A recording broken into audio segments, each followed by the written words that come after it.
All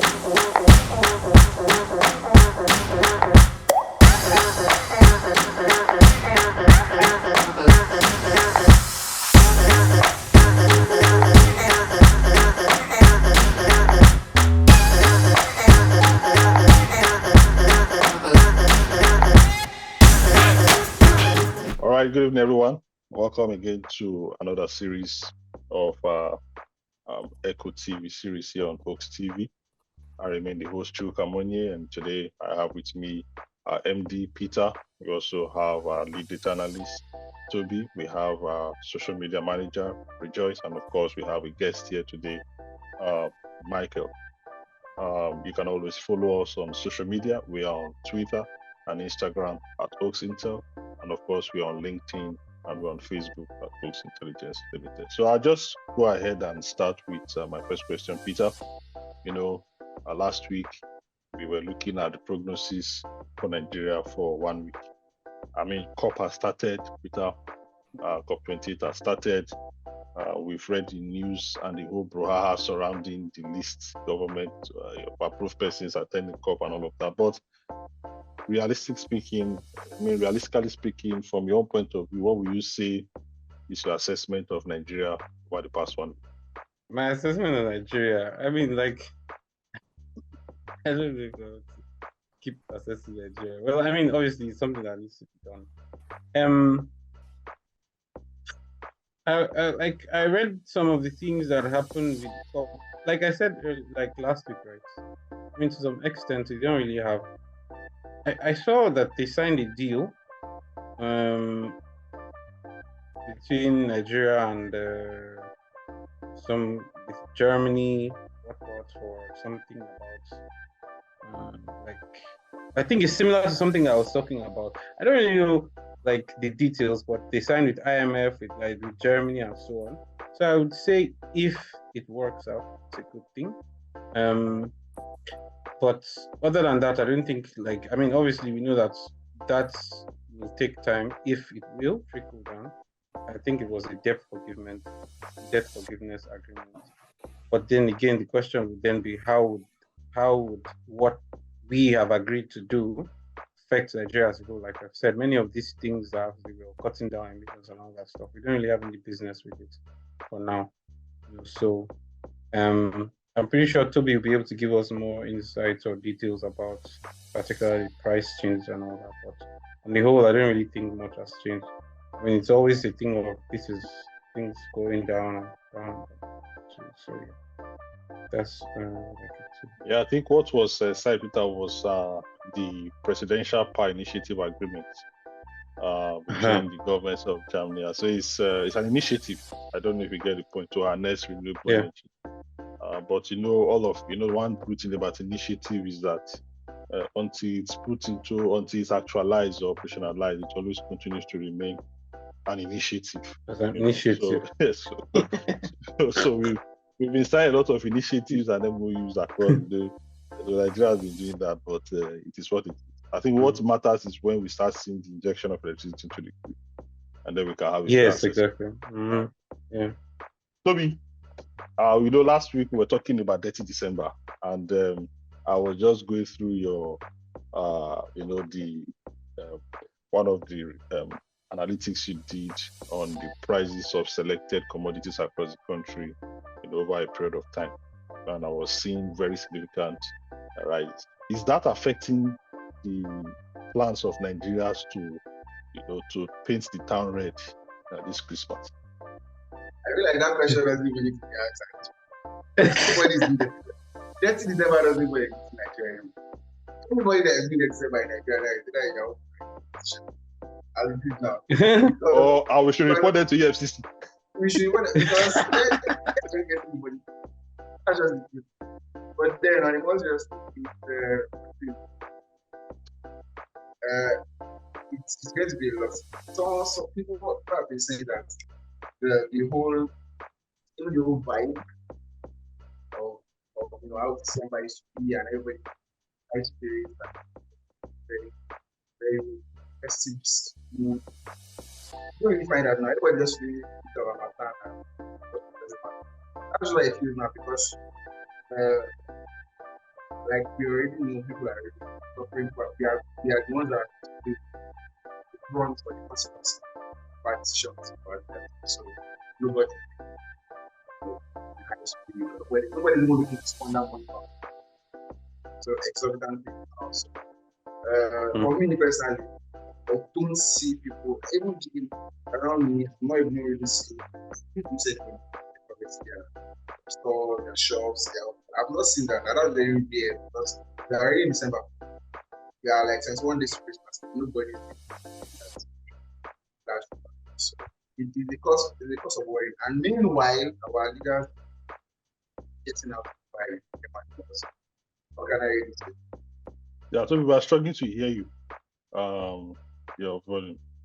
Yeah, but we did pick up some of the things you were saying earlier. So I think I'll leave it on that point. I mean, Toby's concluding part is a good segue into my next question for our guest today, Michael. Michael, I was just looking at the currency tracker that we do. Normally, what we do every week is we have this currency track analysis where we look at, CBN rate versus the black market rate, and we try to, look at how both prices are aligning. But in recent times, we've been seeing that there's a divergence, between the parallel market, and of course CBN. Michael, this creates opportunity for continued arbitrage. Two of us. Oh, well, it does. I mean, like I think we had this conversation many years back, in 2020, and I was telling you that in some years down the line, I mean, the exchange rate should have doubled, against the naira. And well, I was thinking double, but then I think is worse. And of course, there's always going to be an opportunity for arbitrage. I mean, the black market, I think that's the pricing mechanism for Nigerian naira. It's not even the central bank. And they decide the price. The regulators are not so powerful that people can just spin off what's it called, exchange platforms in no time before you know. So there's no barrier to entry. Everybody can start one exchange platform or the other. And I think that there is always going to be an opportunity for arbitrage, particularly this time when the naira is falling against the other currencies. People want to, if you have so much money in naira, you want to protect your wealth. You want to look for avenues to change that money to dollar, kind of. So I mean, how do we think that many of these money transfer platforms run on a day-to-day basis? In my own opinion, well, I really don't know, but I think that many of them are laundromats for so many people. Yeah, because they have no face. Some of them you can't even put a face to it. There isn't so much visibility. They don't report anything about, this and that. This is how much we've transactioned over, and we have so many of them. So to me, there is always going to be an opportunity for arbitrage against the naira. And I think that some people in Wall Street are betting against the naira. I think in maybe 4 years, because my own is every 4 years it doubles. But I think the next 4 years is going to be worse. It's not going to be double, maybe triple or quadruple.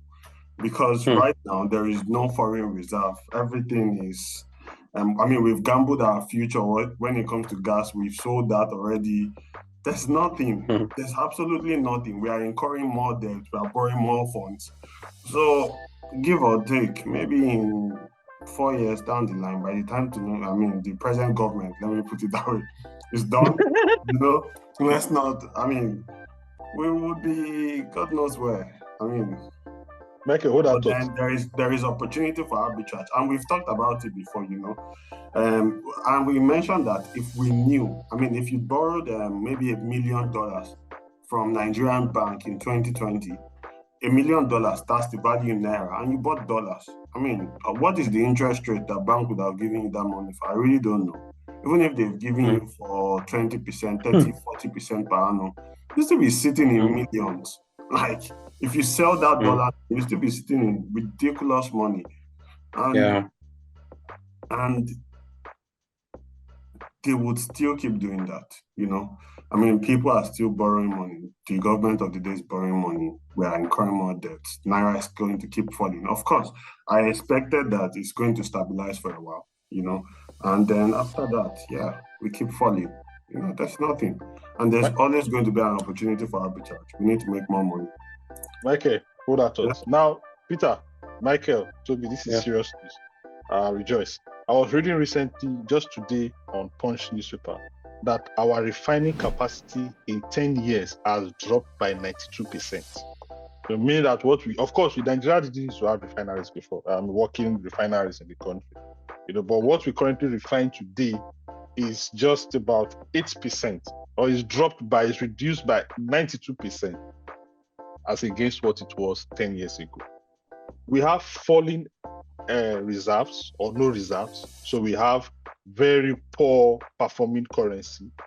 That means that we need to spend more naira to import one of our major commodities, which is oil. You know, petrol, for all of the crude resources, the refined products from crude, you know, are usually imported.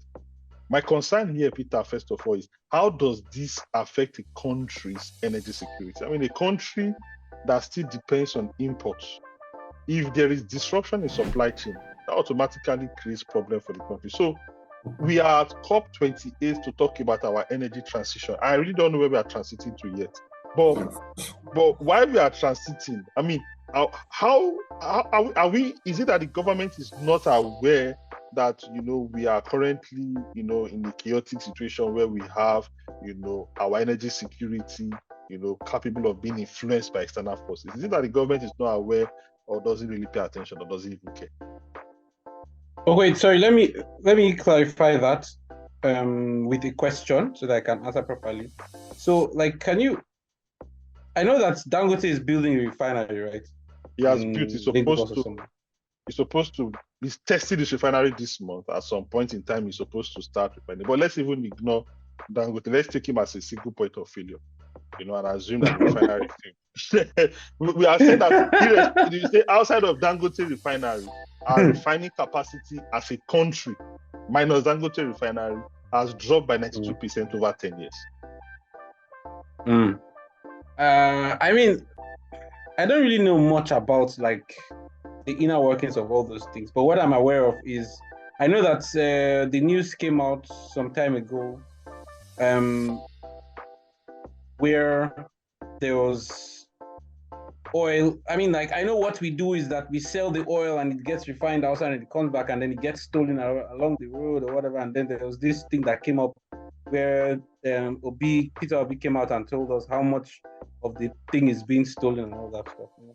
So, I mean, do you know, let me tell you my own opinion about this. And you know me because we've talked a lot. Anything that is like the government should do, I'm not really, I think it's going to fail. I mean, especially in a system like Nigeria that is very, I mean, like, it's broken basically. The government system in Nigeria is highly inefficient. It's a cesspit of corruption, and it's just not something that we should be thinking that anything good will come out from, because for you to have like such a complex system as a refinery that will actually work, you know, you need a really high overhaul. Okay, look at the time when they were talking about they wanted to build an airline, or they wanted to launch a Nigeria. So I'm actually of the opinion that someone like Dangote, that's in the private sector should be what we should leverage if we want to actually, you know, increase our capacity or whatever it is, do some kind of, you know, investment, like I've said already, or partnership or whatever it is. But if you're waiting for the Nigerian government to maybe build refineries and begin to refine, experience has taught us that. Okay, look at the steel, for example. What's happening? We had big steel mining, what? That's steel plants. We had big, right. And till tomorrow, there's still court cases about how the thing was mismanaged or whatever, and all that stuff continuing to go around that. So I'm not really going to like say, well, the government should go and try to build a refinery, because it's almost going to be a failed thing. Because Chills, you have experience really recently with even this small thing that we did.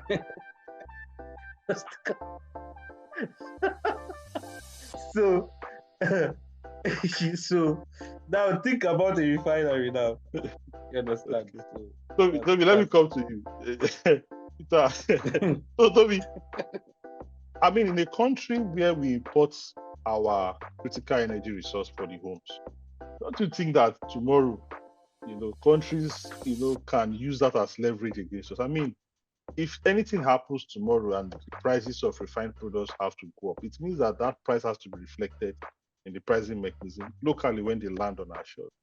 So how do you think, from the data you are seeing, and your experience on the country, do you really think, from what you're hearing about the government pronouncements and the policies that are coming, do you think this government is actually interested in our energy security as a country? Or do you think, I know that as a country, we can't even be talking of an energy security plan, but do you think this government is actually interested in ensuring that there is security when it comes to the supply of this product, especially in this Christmas period, where we usually have problems, with supply? What are you seeing on the streets in the bank?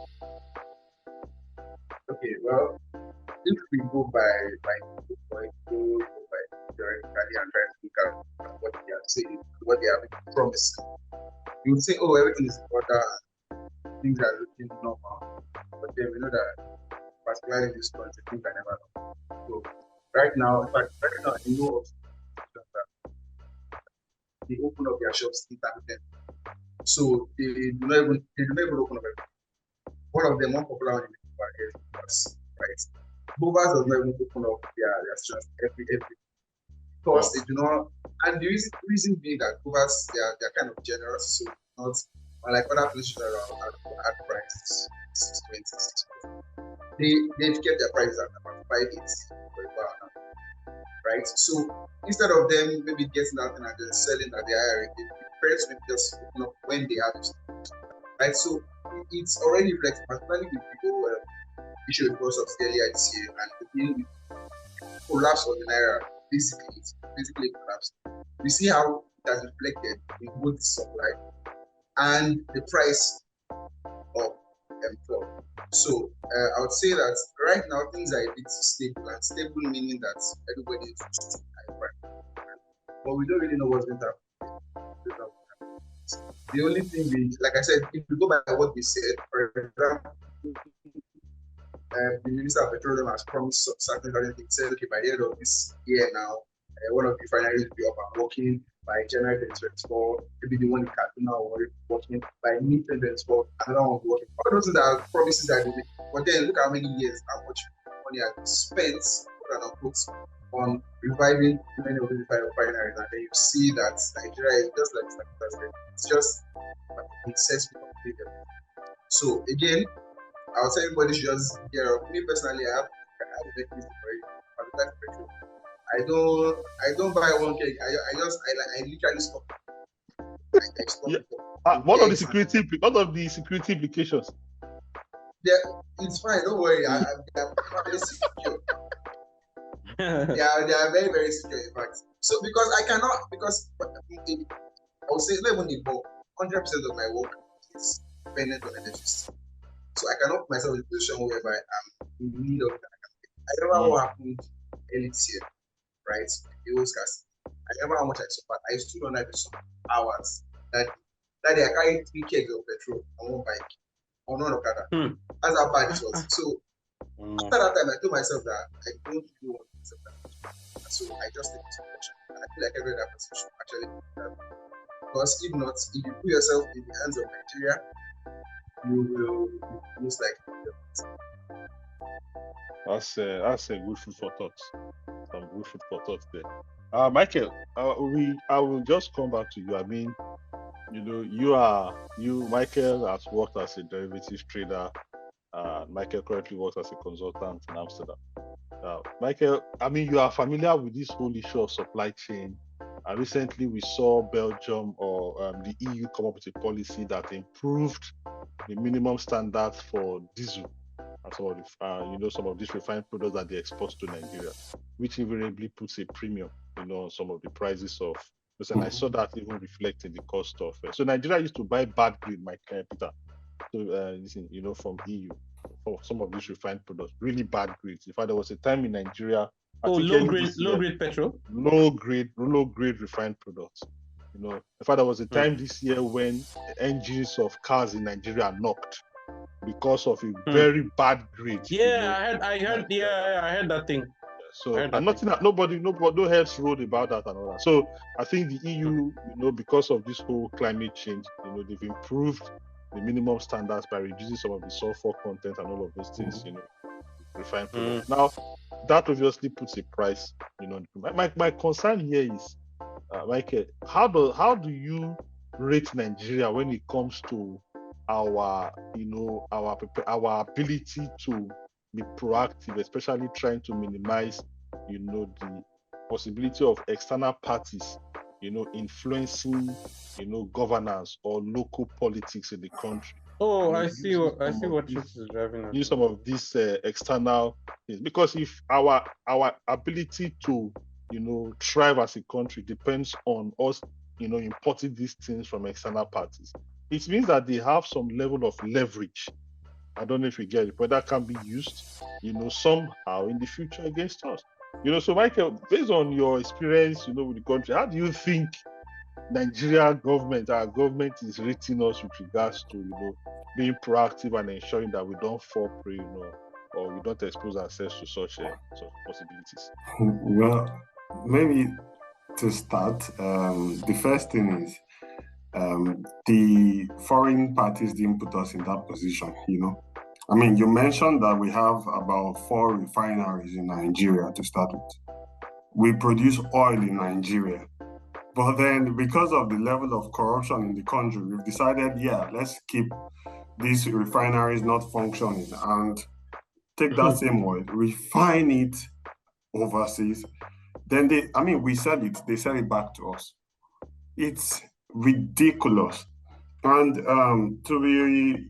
I really don't think we can be proactive about anything. I mean, it's like saying that,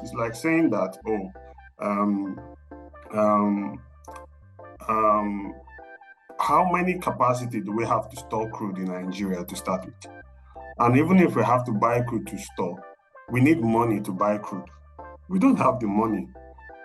So we can't even buy crude and say, let's be proactive about this situation and buy so much crude and store this crude. And if things happen, then it's not going to affect us almost immediately. We still have enough supply to go around, maybe for months where things can stabilize, then the country can get back to normal. But these things are not there. These mechanisms are not there. We can't be proactive, to be honest. The government doesn't rate us anyway. The best thing is, the premium, they will put a premium on it. We'll have to buy it that way. Unfortunately, the premium they put on this crude is not for economies like Nigeria. We will still buy the low-grade refined products, it's not for us. And you mentioned earlier, we're talking about energy transition. Where are we transitioning to? We don't even have energy. We don't have energy. So I think that the problem is, it's like saying, people have problems, and there is a size to that problem. You see, the problem of Africa and many African countries, third world countries, we should not be found at that COP28. They're not discussing. Exactly. See, this is what I was telling Trooks. See, our issues should be addressed separately. There should be a different, I don't know, maybe something of parties for to be honest, because it's not a transitioning thing. The discussion does not even arise. Yeah, it's not a transitioning thing. I really don't think that we should be, and as you said, there is no rating for Nigeria. The thing is, whatsoever they've done in the West to put a premium on crude, let's get high-grade refined petroleum, is for the West. We don't have money to buy that level, that quality of refined products. So we will still buy they know. We will still buy the regular ones that we buy, they refine it for us. We will import it into Nigeria. Our cars will knock on a regular, and we've gone with our lives. We put ourselves in that position to start with. And we cannot then say, The West is not doing anything. We've been putting ourselves in that position from generations to generations to generations. And so far, I don't think anything is going to be different for now. Hopefully, maybe in the, I don't know, I'm not a prophet, but of course, 2060, Nigeria is transitioning to where? Before we go to our leaderboard, I will just share this brief experience I had yesterday. So I attended the program at the Nigerian Pavilion, but is it the Sustainable Energy for All or something, one of these programs just beside the Nigerian Pavilion. SE4. And they were talking about cook stoves, microgrids and cook stoves or something like that, how they finance developers to do some of these projects, to give access to energy. And we listened to the program. I asked a couple of questions, and then we stood up and we moved just 2 blocks down to the UK Pavilion to attend a program on climate and security risks. And I was trying to understand, to quantify the gap in reasoning. I was in a program, for Africa or for Nigeria or for wherever, talking about, access to energy or electricity, cook stoves, mini grids, you allow people to do some basic things. And here I was in another program, and we're talking of climate change and its the possibility of it exacerbating security risks. So this was a program that was organized, I think, by the Ministry of Defense. And I was, it was like a gulf, in the discussion and everything. So I was wondering whether I was in the same COP event, or different event, So I can understand when Michael asked where we are transitioning to and whether we should be there. But Michael, you see, we have to be in such events because they called for countries to attend. And Nigeria is classified as a country. Do you understand? Just like the United States. So we have to be there. When animals are called, the same meeting that the lion will attend is the same meeting that the antelope, the rats, you understand, the lizard and the ants will also attend. They're all animals, So we will also attend, and of course, we also shake our body there, and of course, so let's go to our leaderboard. I've just been looking at our leaderboard, and I'm seeing that FCT is like one of the worst performers we have on the leaderboard. I was chatting with some of the attendees for COP, and one was telling me yesterday that a friend of his, the house, somewhere around Maitama, got robbed, and I was worried. I said, "Wow, this is Abuja. One would expect some, heightened level of security." But it seems things are not the same. Things are really getting worse in the FCT. The FCT is really feeling the heat, because the change here is quite drastic. It's the worst performer, it seems on this level. What's the data saying? Okay, well, for FCC, it's quite interesting because for the past 5 weeks, look at leaderboard on the website. For the past 5 weeks, the FCC has dropped into it. Was that 34 was ranked 34 in October, end of October. Then it rose up 32, and then down 34, and now we're on 36 position. And it's quite worrisome, like you said, because it's according to the data, it seems that every single category of quite on retail food, even rent in our data generally. FCC has the highest. Sorry about that. So FCC has the highest amount of generally has the highest average rent, particularly for the categories of accommodation that we offer, and so it's quite disturbing. The only reason why it's not even last feature is because in most states it's somehow performing worse than it. It used to be Rivers State performing that bad. Rivers State. But somehow most states overtaking it. We got on that. But then again, for me, it's very worrisome, particularly because of that. What's more worrisome to me is that we have a lot of southeast states in the that's valid. I think that's what should be thinking about. I've never been to South East, so I don't really know how things are. But then I would really want to understand what people are going to get, because where I am, I feel like people are going. I'm in Oyo State. Oyo State is ranked 20th, then of affordability as well. So if where I am that we are ranked 20th, people are suffering this way, I genuinely wonder how people are doing in order to get that part of it. So yeah, I feel like that's what I feel like people in Southeast should really maybe share their experience so that we know exactly what they are doing. Yeah, I think we might have to discuss with our marketing team to see perhaps if we can have maybe some man around town kind of recording, just to have a feel of what people are really going through. Perhaps to see if we can create some benchmark or contest to give more meaning to the data that we produce. I think that's what we take for the leaderboard, so that we can have a good time to discuss what we have set out for today. The data management system is an enterprise software service that enables the team leads, data team manager, and other administrators to successfully manage the large amounts of data that are collected by the 113 data enumerators scattered across the 36 states and the Federal Capital Territory of the country. After logging into the DMS, you are met with the home page. Here the number of team leads we have, the number of submissions that have been received by the team leads in the current week, as well as the total number of local government areas that are covered are shown. Just below that, there is a chart that shows the number of enumerators that have been changed for each month of the year. Finally, at the bottom of the page, there is the price fluctuation chart that allows you to see the price changes for the food items that are covered in our data collection process.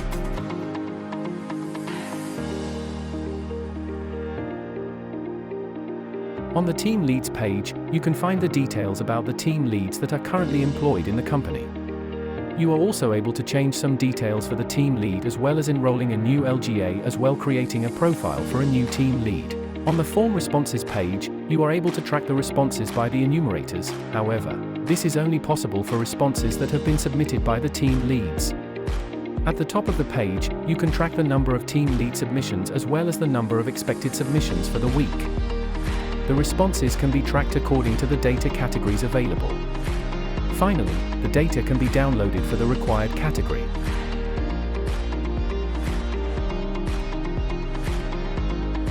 The Response Tracker page allows you to track the submission time of the team leads while also allowing you to also view this data for the previous 5 weeks. On the Master List page, you are able to see the entirety of the data contained in the database. You can also filter by dates, and finally, you can download the selected data.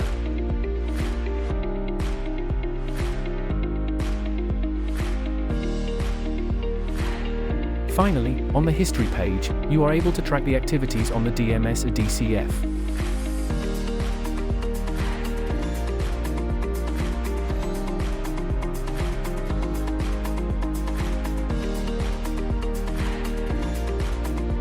Hi there.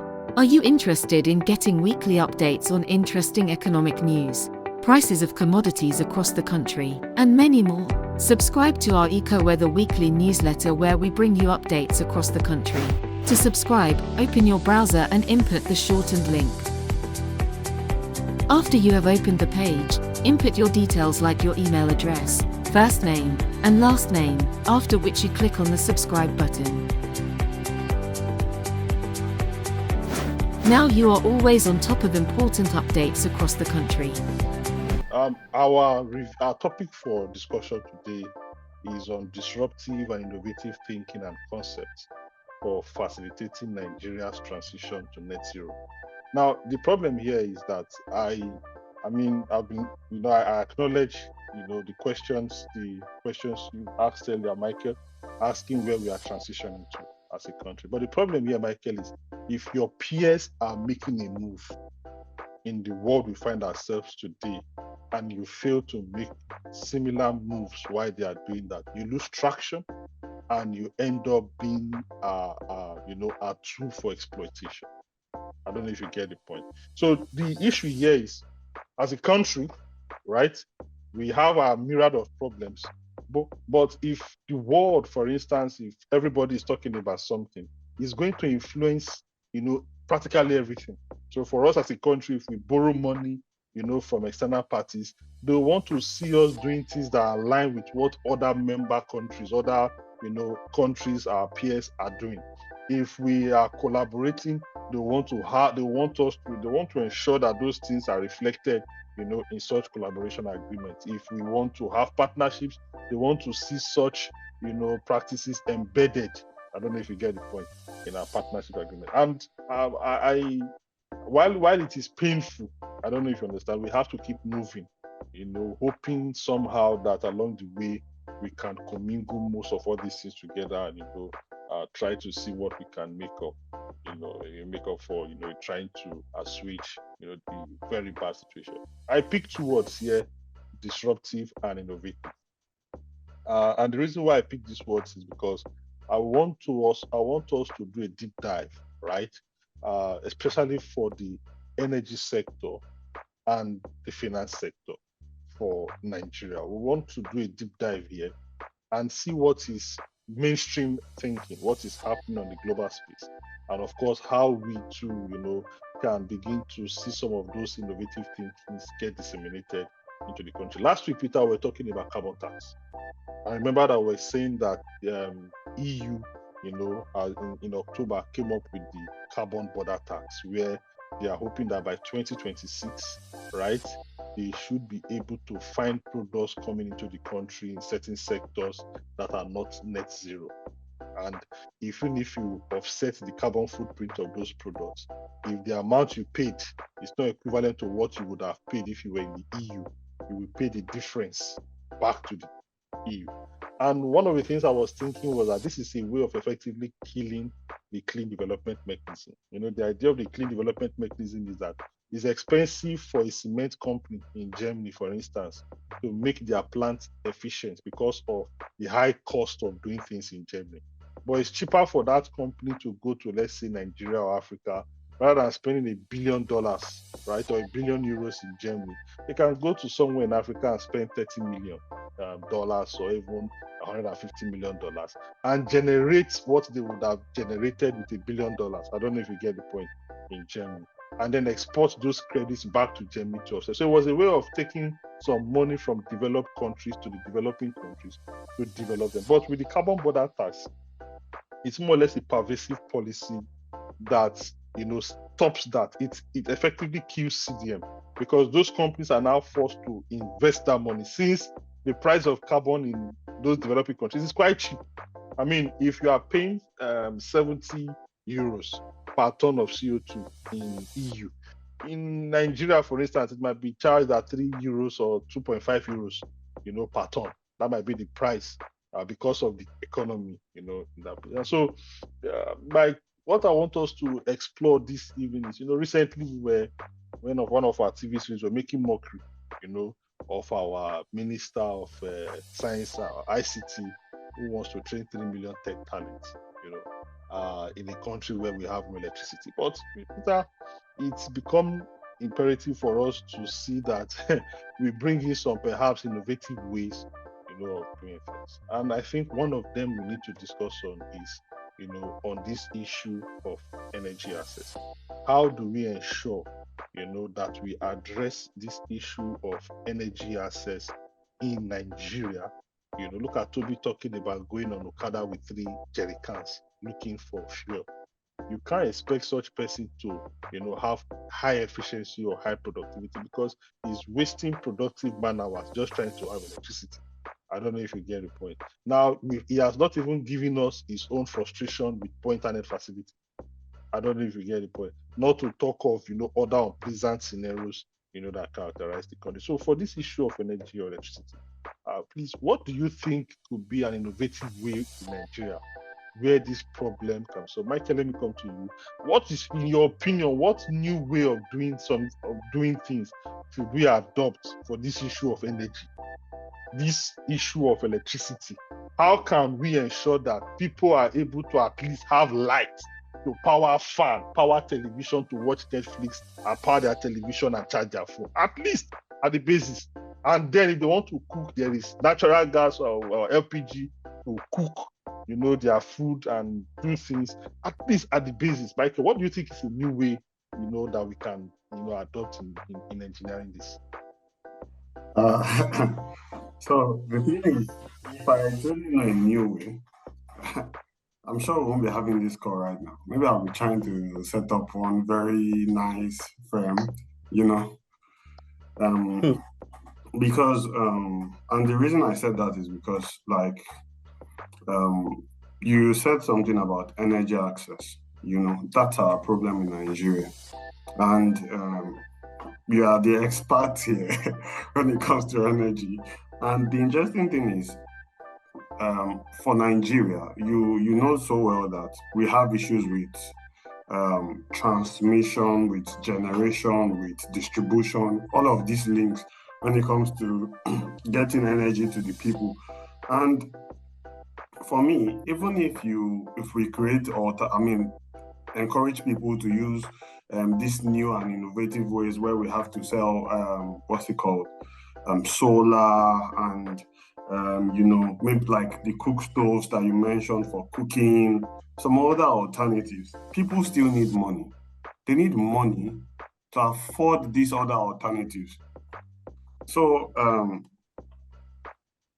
Nigeria addressing our present energy needs, I honestly do not think I have one very innovative idea when it comes to looking for alternative ways to meet our energy problems. But then what I think that we can actually explore when it comes to getting funding so we can invest in all these alternative forms of energies, this COP28. And I agree that we have to be there. You mentioned sometime, I think when we were having a discussion about Nigeria having a lot of mangroves, and we've been and we know that mangroves have the capacity to trap some tons of CO2 per year. And why don't we monetize this thing? Why don't we build indigenous businesses around it? And why I'm saying this is because I know of a company belonging to a country that is in the West. They do business, they make money, and they take the money back to their country. Yeah, because that's where the HQ is, and they have to move the money back there. Because we can as well monetize all of our mangroves in Nigeria. We build institutions around them. We generate the credits you'll be talking about, and say, yeah, this is the tons in CO2 that we are trapping with these mangroves. And if companies want to buy it from us, we own it, not sell it. Because I've been hearing news about we selling these mangroves. There's been cases where they are now buying lands in Africa, 10% of some countries, 5% of countries. The only thing I know is we can look for money to solve our energy access problem. But if there is an innovative way that we can, or an alternative to meeting our energy problems right now, I don't think those alternatives are cheap. I don't think Nigerians have the money right now to spend on those alternatives. So I think we have to fix our government. That's the only innovative way around it. We have to fix our government first, fix our society, put proper policies in place, because I think that's the way the West got out of this problem. So I don't know if we can innovate our way out of this problem. I really do not know. But then we have to. Do we innovate our way out of policies? No. So I think we need to fix some things first. Then innovation would automatically take its own course. Peter, Michael mentioned this issue of finance, and it's unfortunate that we don't know how to make money in the country. For instance, look at cryptocurrency. Rather than the government sitting down to find out creative ways, of how they could tax the system, even set up, maybe its own remittance system to ensure that Nigerians could take advantage of that in remitting money. CBN, forced banks, to throw off, those crypto companies from off their ledgers, and so people have had to find creative ways, especially P2P, to trade and of course continue with remittance. At a time in Nigeria, for diasporans could not send naira to Nigeria. Diasporans had to send dollars to their loved ones in Nigeria, who would then have to go to the bank. Do you see the stupidity in government?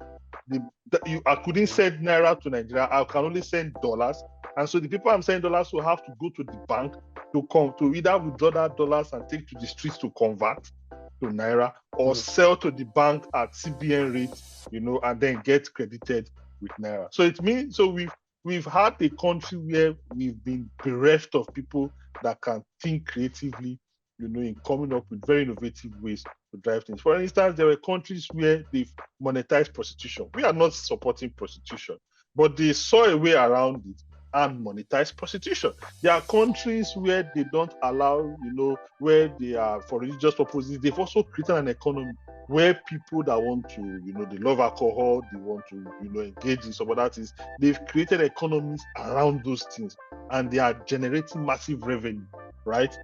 From those sectors.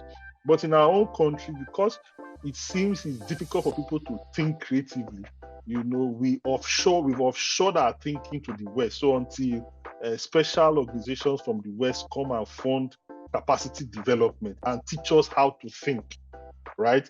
We are unable to generate in-house ideas, and then see how to sustain that. Now, Peter, we've been talking about this issue of carbon credits.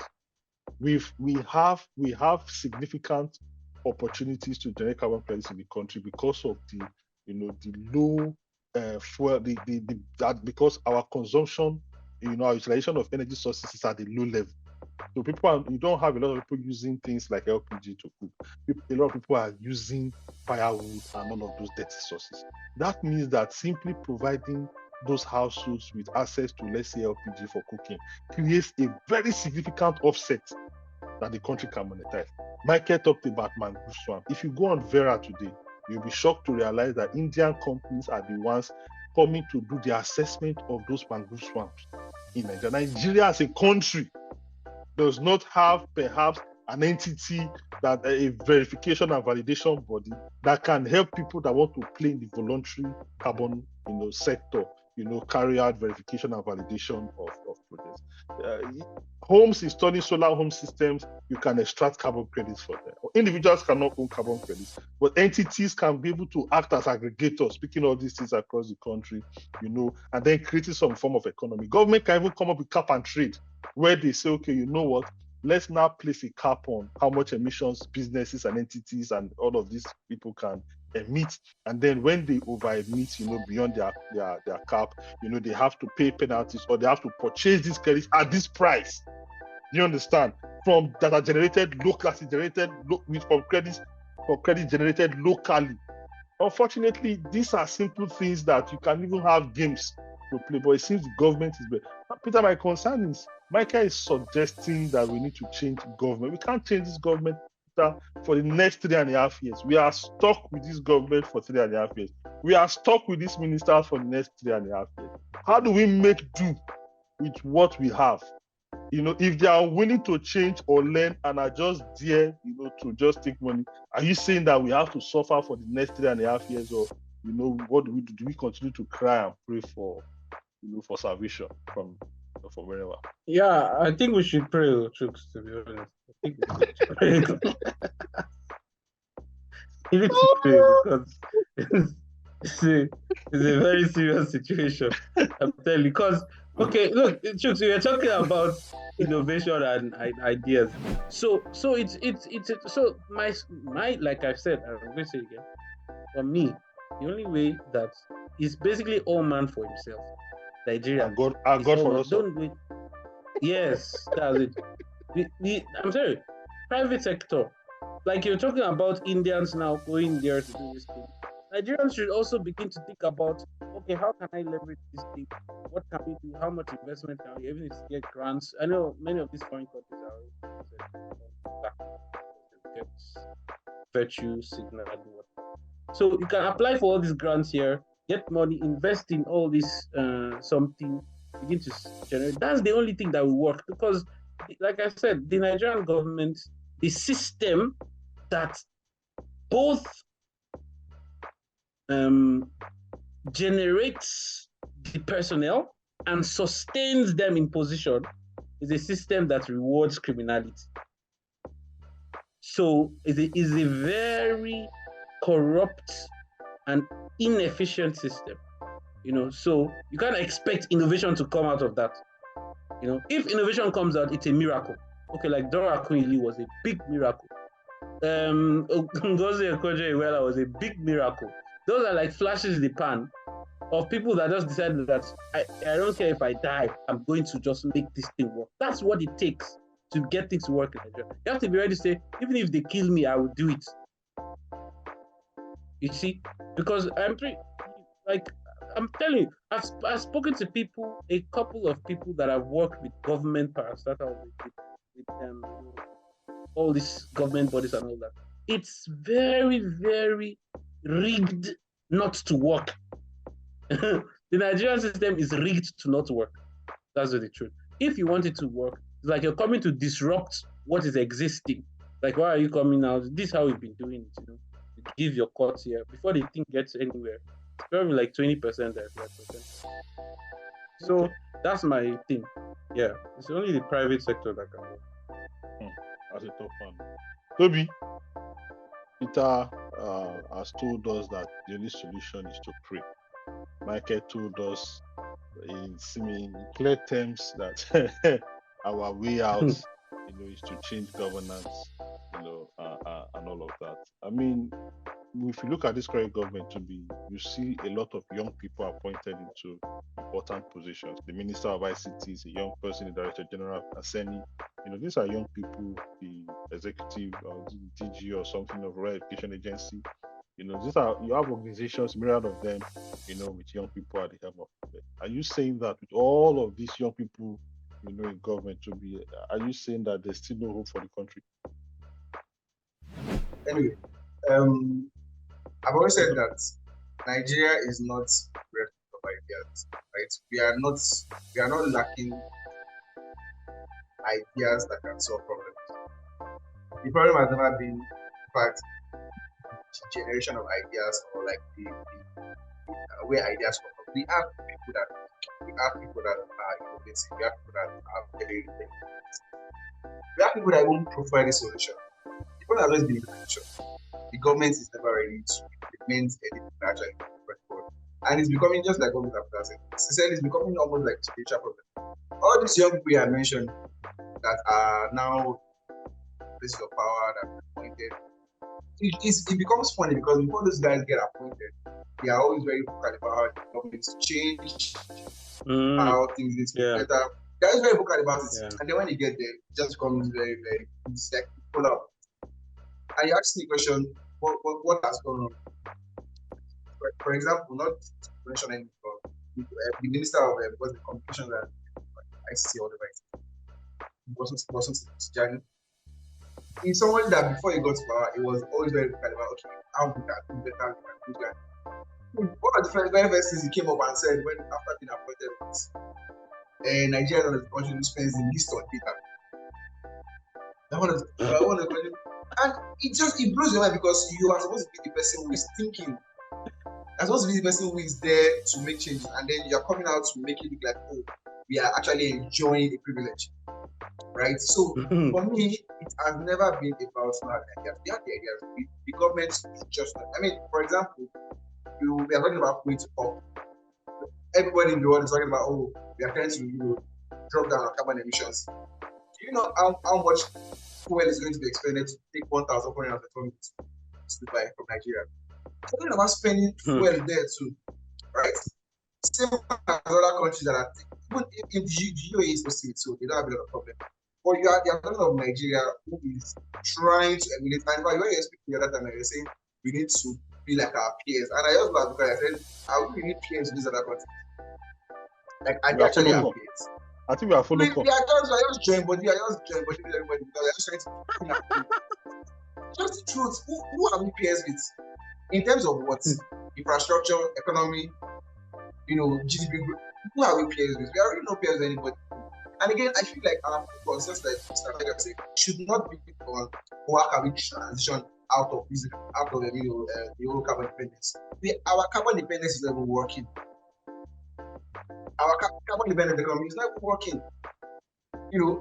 So we don't have a working system. We're looking to transition from.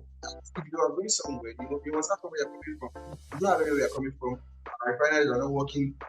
Electricity is terrible. Things that infrastructure are not in place, and you want to transition to what? If you are talking about moving to renewable source of energy, they are very expensive. I remember like some years ago when I was in school, I know how much getting a solar system in your house costs. I can just imagine how much it costs now to get the solar system in your house. Talking of panels, inverters, all those things. How much will it cost now? How many Nigerians can really afford that? And here we have the government who is spending how many billion? About 5 billion naira to both build and renovate the vice president's house.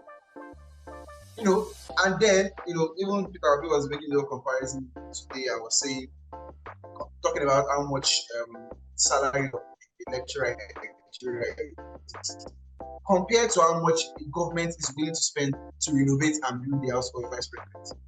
Now, compared to how much the government is willing to spend on education for the entire country.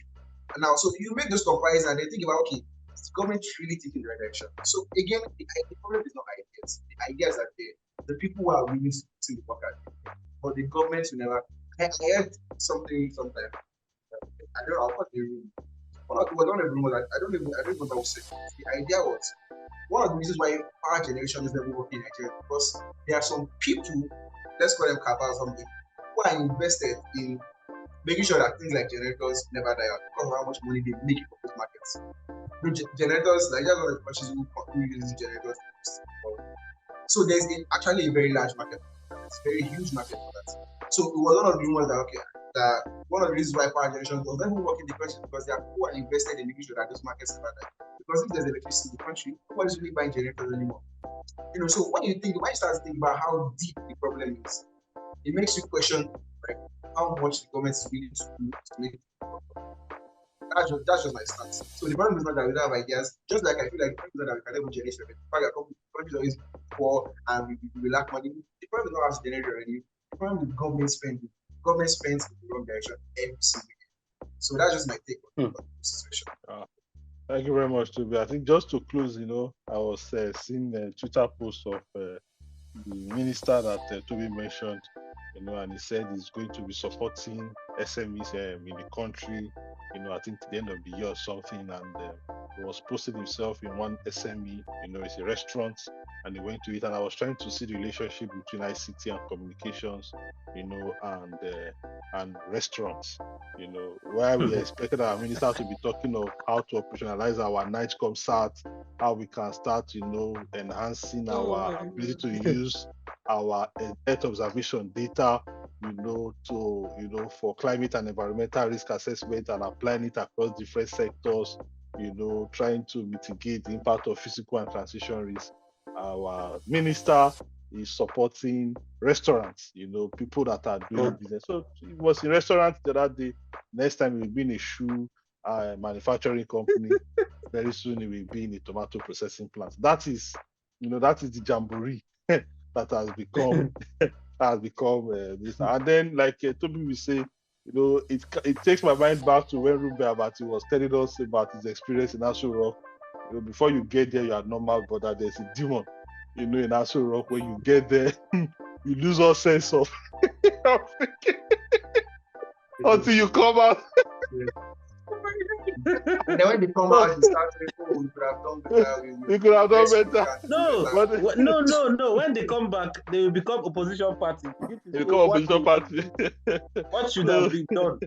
Oh God, Michael, in 30 seconds, I think we are already fast spent. Can you just tell us, your honest opinion in the next 1 week? Do you think, Nigeria has something to take out of this COP?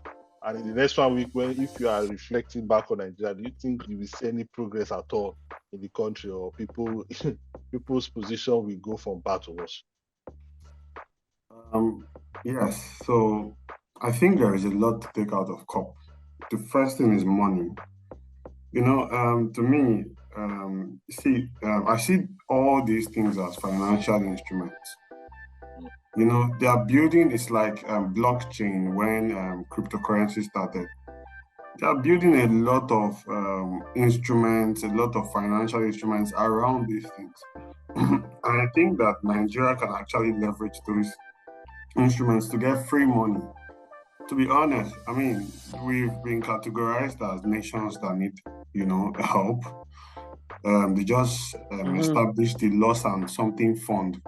And, so there is free money that you can exploit for development in Africa. So Nigeria needs to come back from that cup with very innovative ideas to get out of this free money. It's just free money, and that's how I see. Are we getting the free money to buy more juice, or what should we be using the free money to? I mean, help our energy access first, then before we start talking about energy transition. Of course, we can be doing it on the side, but then even if we have to put things in place that can be translated as transition eventually, but it gives us energy access. So, and these things are there.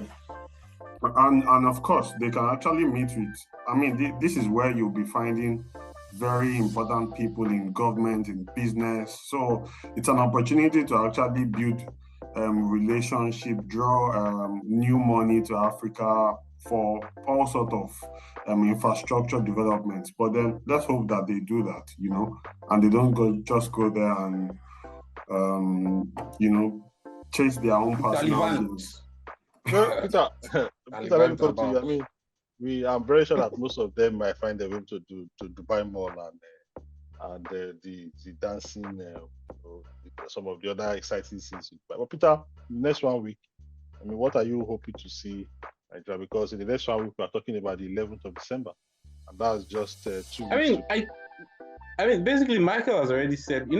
This is basically exactly what I said when you asked me this question last time.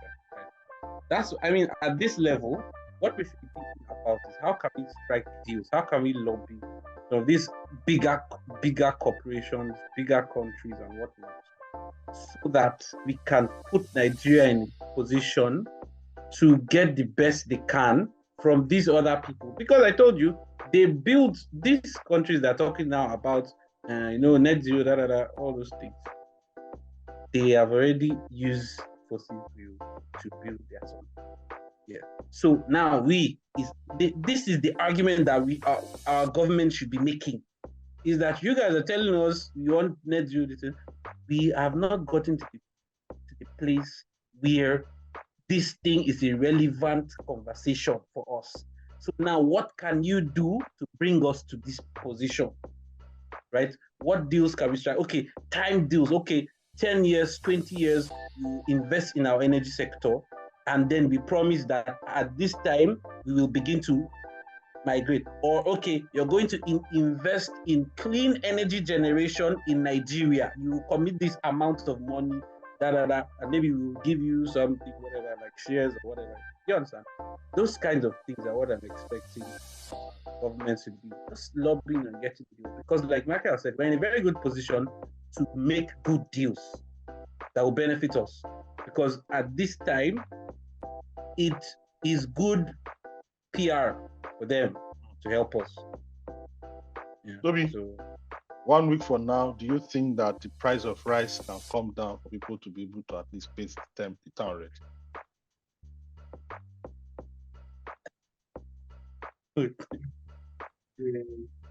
It's tricky because the way it goes usually sometimes it goes up. I'll just say that in 1 week I don't expect much of a change, much of a significant change to affect them. Maybe in 2 weeks, maybe in 3 weeks, maybe 4 December. Chooks, do you know what? Like, yeah, but say something. I mean, like the situation in Nigeria is very dire. It's very dire. I'm serious. It's very dire. Like Toby was saying, like people. Okay, if you have let's take an example of like a lecturer, right? Okay, that's one of the people that are even well-to-do in quotes. That's true, right? You're a lecturer. How much? Okay, let's say you're lucky to be collecting 200. Maybe you're a lecturer 2 or something. by the time you buy one bag of rice and you buy groundnut oil and this thing just to eat, so the money is already finished. You have not. By the time you buy petrol, do all these things, where is the money to say you still have children to take care of? And then ASU will come do their own, this one will come and all that. You see, so it's very difficult. I'm serious, very difficult in Nigeria now for people to survive. Then you now come and be telling them that, oh, your energy is dirty. It doesn't catch us. Let's travel.